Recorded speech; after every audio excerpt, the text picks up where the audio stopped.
प्रशांत किशोर की पार्टी जनसुराज ने अपनी पहली लिस्ट जारी की। कई सारे नाम हैं और उन्हीं में से एक नाम दिखा उस लिस्ट में, रघुनाथपुर से राहुल कीर्ति सिंह का। छानबीन करने की कोशिश की तो पता लगा कि सिवान की एक ऐसी फैमिली है जो शहाबुद्दीन साहब, क्योंकि सिवान तो शहाबुद्दीन के लिए जाना गया, उसमें वकीलों की फैमिली है, जजेस की फैमिली है। तो क्यों राहुल कीर्ति को चुनाव लड़ाया जा रहा है, राहुल कीर्ति का क्या पॉलिटिकल इतिहास रहा है। खुद राहुल कीर्ति मेरे साथ मौजूद हैं। बहुत बहुत स्वागत है आपका राहुल। और आप पहली बार चुनाव लड़ रहे हैं या लड़ चुके हैं? सबसे पहले धन्यवाद। नहीं, मैंने इससे पहले कभी चुनाव नहीं लड़ा है। क्यों चुनाव लड़ रहे हैं? देखिए, 2022 से मैं प्रशांत जी के साथ था। बीइंग अ बिहारी, एक बिहारी होने के नाते अक्सर ये सब बात जो देखे हैं, पढ़े हैं किताबों में, लगता था कोई आएगा नहीं बिहार को सुधारने के लिए। प्रशांत जी से जब मिले और उनके मेहनत को देखे तो लगा कि कोई आया है, और उस दिन से साथ में हैं। और इसीलिए जैसा पार्टी कहती है वैसा कर रहे हैं। अब राहुल, आपकी फैमिली, जितना मैं पढ़ पाया हूँ, अगर मैं गलत हूँ तो मुझे करेक्ट करिएगा, सिवान के इलाके का एक प्रतिष्ठित परिवार, राजपूत परिवार, और राजपूत से अधिक एक पढ़ा लिखा परिवार, जिसमें जजेस हैं, जिसमें ब्यूरोक्रेट्स हैं। आपके चाचा हाई कोर्ट में रहे, जज तक रहे, आपके दादाजी शंभू सिंह जी बहुत बड़े अपने आगे माने गए। लेकिन दुनिया इस सिवान को जानती है शहाबुद्दीन के नाम से। ये सोचकर आपको कैसा लगता है? वो पूरे सिवान को इस बात का दुख होता था, और शायद इसीलिए पूरी सिवान की जनता तैयार है एक बदलाव के लिए, और इसीलिए मैं भी आया हूँ अपना योगदान देने। और भी लोग आ रहे हैं वहाँ पे अलग अलग विधानसभा से, और सबको मिल के सिवान को एक नया मतलब देंगे, एक नई पहचान देंगे। बहुत हो गया ये इस तरह की राजनीति। इसमें शहाबुद्दीन के बेटे का नाम आ रहा है कि शायद उनको कैंडिडेट महागठबंधन की तरफ से बनाया जाए। सामने जो बीजेपी के प्रत्याशी, हालांकि दोनों तरफ से नाम अभी सार्वजनिक नहीं हुए हैं, मनोज सिंह जी का नाम चल रहा है। इस मुकाबले को कैसा देखते हैं आप? दोनों वहाँ कई सालों से काम कर रहे हैं, दोनों राजनीतिक पर पृष्ठभूमि के लोग हैं। देखिए, मुकाबला तो अपनी जगह है। उद्देश्य बड़ा स्पष्ट है कि बिहारियों का जो हालत पूरे देश में बना हुआ है, जिस तरह के पलायन के मुद्दे हैं, जितनी तकलीफ़ है, वहाँ की महिला, वहाँ के बच्चे, शिक्षा की प्रॉब्लम जितने सारे हम लोग देख रहे हैं ज़माने से, ऐसा नहीं नया नया खड़ा हुआ है। तो उसको सुधारने के लिए बहुत सारे लोग आएंगे जाएंगे जो हमारे प्रतिद्वंदी होंगे। उनसे हमको कोई बहुत टेंशन नहीं है या ये नहीं है। हमको तो जो काम करना है उसके लिए, उस उद्देश्य के लिए काम करने के लिए निकले हैं, और जो होगा देखा जाएगा। पर आपका परिवार, मतलब जो आपकी सीट कही जाएगी वो तो जीरादेई थी। आपको जीरादेई ना देखकर आपको रघुनाथपुर दिया गया, बगल की सीट दी गई। आपको लगता नहीं कि आपके प्रोस्पेक्ट्स कुछ कमज़ोर हो गए? नहीं, ऐसी बात नहीं है। जीरादेई अमूमन मेरा कोई चॉइस नहीं था कि मैं इधर से लड़ूं, उधर से लड़ूं, या ना लड़ूं। एक कोर कमेटी है, एक और बुद्धिजीवी कमेटी है। उन लोगों ने हमें सुझाव दिया कि आप वहाँ जाके अपनी ताकत लगाएं। मैं वहाँ ताकत लगाया। फिर उन्होंने बोला कि आप वहाँ लड़ने का सोचिए, लड़िए। मैंने बोला ठीक है, जन स्वराज के लिए जो भी संभव है करेंगे। अब जन स्वराज से कितनी उम्मीद है? आपको लग रहा है कि ये जो मोमेंटम खड़ा किया गया प्रशांत किशोर के द्वारा, ये वाकई में सीरियस है और ये लॉन्ग टर्म में रहेगा बिहार में? ऐसा तो नहीं है कि प्रशांत किशोर अपना कोई एम्बिशन पूरा करने के लिए आए हैं और अगर नहीं चले इस चुनाव में तो वापस सेफोलॉजी की दुनिया में और सर्वे की दुनिया में लौट जाएंगे? ऐसा आप तब कह सकते जब आप उनको ठीक से जानते नहीं हैं।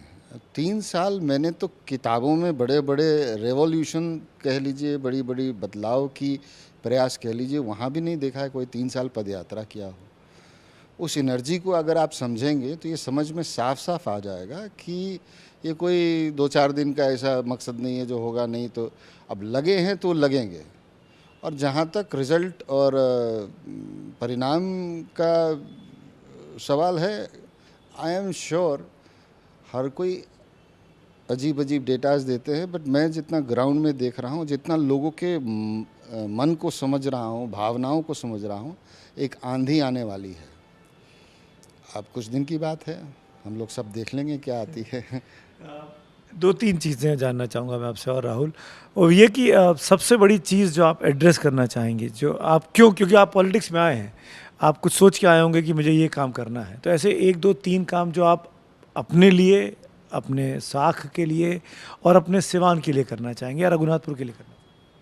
देखिए, एक तो बीइंग अ ह्यूमन, एक मानवता के लेवल पे भी देखिएगा तो कुछ चीज़ें बहुत दुर्दशा में हैं, खास करके महिलाओं का और युवाओं का।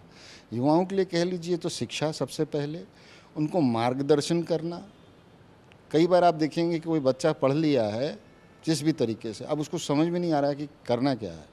उनके माता पिता को भी नहीं मालूम है कि इसको किसके पास भेजे। तो एक ऐसी सिस्टम क्रिएट करनी होगी जहां लोगों को सही डायरेक्शन मिल सके। खेल कूद में कुछ उनको आगे बढ़ाना होगा, एक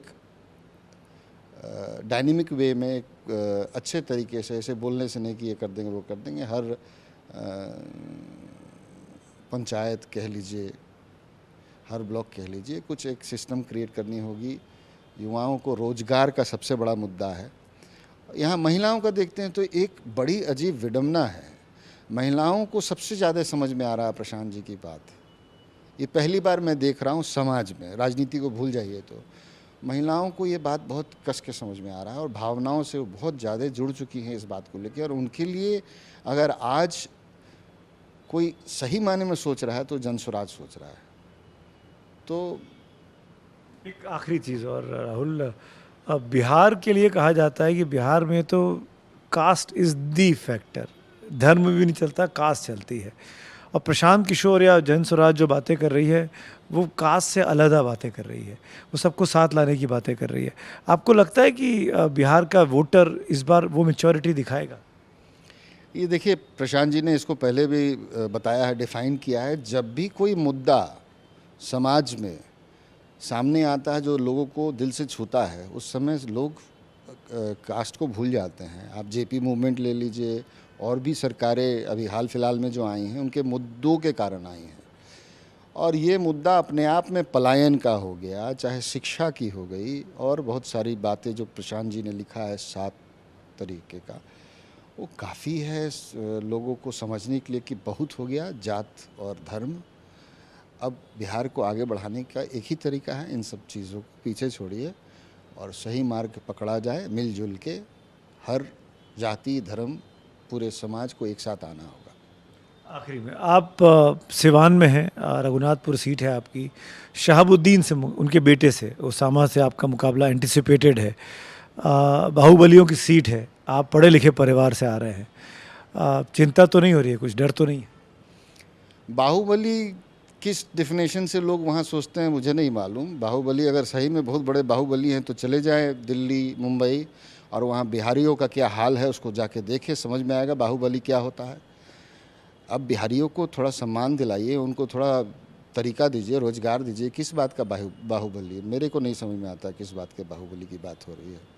आपको खुद को कोई डर तो नहीं है? इलेक्शन बिहार में है, सिवान में है। कोई डर नहीं है। राहुल कीर्ति सिंह, मेरी शुभकामनाएं आपको। प्रशांत किशोर की पार्टी के कैंडिडेट बनकर आए हैं, पहली बार चुनाव लड़ रहे हैं, और ऐसे तमाम जनसुराज ने अपनी लिस्ट में ऐसे लोगों के नाम इंक्लूड करे हैं जो बिहार के लिए कुछ करना चाहते हैं। अब बिहार की जनता को तय करना है कि वो क्या अपना भविष्य, किसके साथ अपना भविष्य देखना चाहती है। कैमरा सहयोगी सुधीश के साथ मैं सुमित अवस्थी, NDTV इंडिया के लिए, पटना से।